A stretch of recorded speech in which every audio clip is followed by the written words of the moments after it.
Chikungunya নিয়ে সবসময় কথা হচ্ছে এবং এখন পর্যন্ত ডেঙ্গু এবং চিকুনগুনিয়া রোগী পাওয়াও যাচ্ছে। আমরা আলাদাভাবে একটু শুনতে চাই এই জ্বর সম্পর্কে। একজন দর্শক আমাদের সাথে কথা বলতে চাইছেন, দর্শকের প্রশ্নটি নিয়ে নেব আমরা। হ্যালো দর্শক, আসসালামু আলাইকুম, আপনার প্রশ্নটি করুন। জি ওয়ালাইকুম সালাম। আসসালামু আলাইকুম। হ্যালো। জি আসসালামু আলাইকুম। জি দর্শক, আপনি কি শুনতে পাচ্ছেন? জি শুনতে পাচ্ছি। হ্যালো। দর্শক আমাদের সাথে কথা বলবার চেষ্টা করছেন, ততক্ষণে আমরা একটু আপনার কথা শুনতে চাই। ডেঙ্গু সম্পর্কে আমরা একটু জানতে চাই। ডেঙ্গু এবং চিকুনগুনিয়ার লক্ষণগুলো যদি আলাদাভাবে একটু স্পেসিফিকভাবে আমাদের দর্শকদের জন্য বলতেন। ডেঙ্গু আর চিকুনগুনিয়ার কিছু লক্ষণ একই রকম। জ্বর আসবে।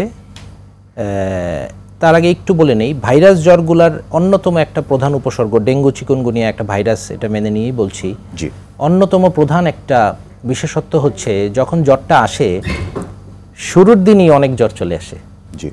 যত দিন যায় জ্বরটা কমতে থাকে।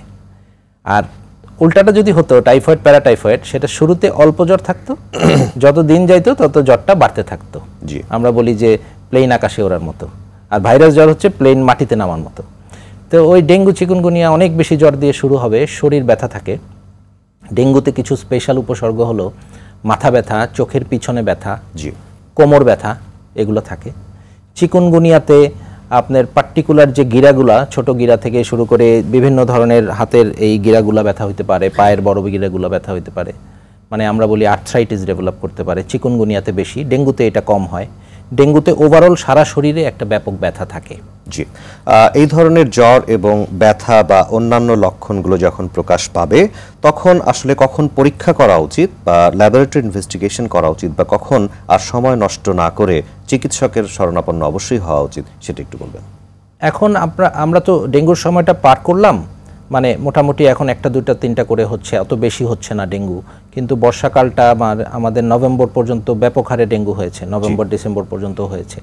তো এই সময় মনে রাখতে হবে, এই সময়ে যদি যে কারোরই জ্বর আসে তা ধরে নিতে হবে যে ডেঙ্গু হতে পারে। জি। এখন ওই পার্টিকুলার রোগীটার শরীরে কি কি প্রবলেম আছে সেটার উপর ভিত্তি করে তাকে আমরা আলাদা করব। দেখা যায় তার যদি বিভিন্ন ধরনের অসুখের উপস্থিতি থাকে, যেমন আপনার heart disease, chronic kidney disease, liver disease বা অন্য আরও অনেক ধরনের অসুখ আছে, তাহলে তাকে আমরা একটু বিশেষ গুরুত্ব আকারে দেখবো। যেমন প্রেগনেন্ট একজন ভদ্রমহিলা, ওনার জ্বর আসলো, কারণ এইসব ক্ষেত্রে জটিলতাটা বেশি বাড়তে পারে। তারপর কেউ হয়তো হেলথ ফ্যাসিলিটি থেকে অনেক দূরে আছে, তাকেও আমরা একটু বিবেচনায় আনবো যে না, আপনার যদি জটিলতা শুরু হয়, কারণ আমরা জানি যে ডেঙ্গু প্রেজেন্টেশনটা অনেক সময় খুব জটিল হতে পারে। যেমন স্বাভাবিক ডেঙ্গু হতে পারে, যার কোনো প্রবলেম হলো না, শরীর ব্যথা ট্যাথা জ্বর হয়ে ভালো হয়ে গেল।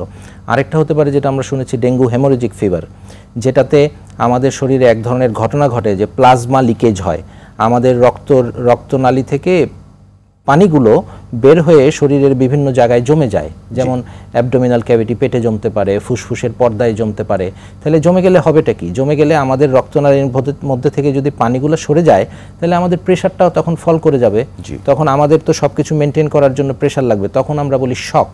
এমন সিচুয়েশন হতে পারে বিশেষ একটা ডেঙ্গুতে, সবার যে হবে তা না, কিছু কিছু ক্ষেত্রে হবে। এখন কার হবে সেটা তো বোঝা মুশকিল, এই জন্যে একটা সময় পরে অবশ্যই রিস্ক ফ্যাক্টর বিবেচনা করে ডাক্তারের কাছে যেতে হবে।